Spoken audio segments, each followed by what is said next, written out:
আসসালামু আলাইকুম। ওয়ালাইকুম সালাম রাহমাতুল্লাহ বারাকাতুহু। কাকা ভালো আছেন? আলহামদুলিল্লাহ আল্লাহ ভালোই রাখছেন, মালিককে হাজার হাজার শুকরিয়া। আপনার নাম কি জানি কাকা? আমার নাম চান আলী। সান আলী। আপনার বাড়ি কোন জায়গা? বাড়ি গেলে আমার নাম কামাল। কামালপুর। তো কাকা আপনি কি জন্মের থেকেই এই অবস্থা নাকি? মা আগে কাজ কাম করছি, কৃষকের কাজ কাম করছি, মাটি কাটছি। আগে সব কাজই করছেন? হ্যাঁ, তাহলে এই কাজ করেন কতদিন ধরে? এই কাজ মনে করেন যে নিম্নে 20 বছর হয়।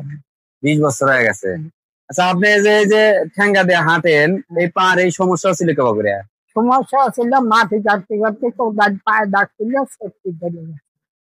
সেফটি ধরে গেছিল, চিকিৎসা করতে পারেন নাই? হ্যাঁ, চিকিৎসা করছিলাম। এই এই মির্জাপুর কমিটি হাসপাতালে গেছিলাম, আনছি 6 বার কাটছি, এত কাটা।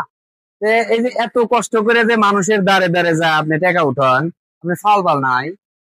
আছে একটু একটু কামি দেওয়া ছিল। হ্যাঁ, হ্যাঁ, প্রতিবন্ধী হয়েছে, গাড়িতে পাও বেরিয়ে গেছে।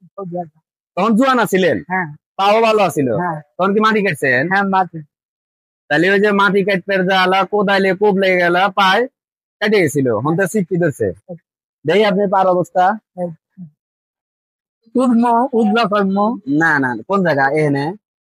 না না না, খোলার দরকার নাই। এই যে এই অবস্থা। হ্যাঁ, এই দেখে। আচ্ছা আচ্ছা আচ্ছা, মর্মান্তিক অবস্থা। লাগান লাগান লাগান। এত কাটছি। পেটেও কাটা? হ্যাঁ, তাহলে তো আপনার সারা শরীরই কাটাই। হ্যাঁ, 6 বার কাটা করছে। আচ্ছা কাকা, আপনি যে এই বিভিন্ন জায়গা থেকে টাকা উঠান, তাতে সারাদিনে কয় টাকা ওঠে? মনে হয় যে আজকে হারি না সোহে দেখি না দাড়ি গোনা পাকে এখানে আগা লাগে। মনে করেন যে 100 150 400 200 250 এরকম হয়। না না, তাতে আপনি পেট চলে। চললে চলে, না চললে না, আল্লাহ যাই পাবে রাহে তাই থাকা। আচ্ছা, বুঝছি আপনার কথা। আপনি খুবই কষ্টের ভিতরে আছেন। বন্ধুরা, আমার এই চান কাকা অনেক কষ্টের ভিতরে আসে, অসহায় একটা লোক। ওনার পার অবস্থাও দেখলেন। ওনার একটা ছেলে মাত্র একটু কাজের যোগ্য হয়ে উঠেছিল, সেও অ্যাক্সিডেন্ট, তার পার অবস্থা খুবই খারাপ। তিনি প্রতিনিয়ত 150 200 বা 250 টাকা ইনকাম করে, তার সংসার চালানো খুবই কষ্ট হয়।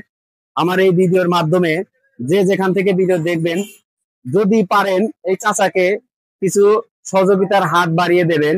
আর প্রথম কমেন্টে নাম্বার দেওয়া থাকবে, ওখানে পারলে কিছু টাকা পাঠিয়ে দেবেন, আমরা চাচার হাতে টাকাটা উঠিয়ে দেব। আর মানবতার কাজ সবাই করার চেষ্টা করবেন, আর এই চাচার পাশে সবাই দাঁড়ানোর চেষ্টা